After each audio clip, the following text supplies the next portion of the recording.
আসসালামু আলাইকুম। মুর্শিদাবাদের বড় খবর, মুর্শিদাবাদে নাকি আজকে বাবরি মসজিদ হবে, কয়েক ঘন্টা বাকি, আপনারা খালি অপেক্ষা করুন। আর আরেকটাও কথা শুনেছি, পৃথিবী সৃষ্টি করার আগেই কিন্তু আল্লাহ কিন্তু বলে রেখেছে যে বাকি মুসাফিরের দোয়া আমি কবুল করি। তো আমিও মুসাফির, আল্লাহ কেন দোয়া কবুল করবে না?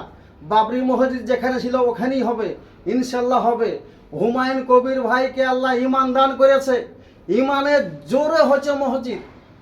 আর আরেকটা ব্যাপার, পশ্চিম দিকে সূর্য যখন অস্তমিত যাবে, মসজিদে যখন আল্লাহু আকবার বলে যখন আজান শুরু করবে, দড়িয়া মানুষ যায় কিন্তু বাবরি মসজিদের নামাজ আদায় করবে। আর ওই নামাজে যাতে আল্লাহ আমাকেও সামিল করতে পারে, হ্যাঁ, এই আমি তৌফিক আদায় করি।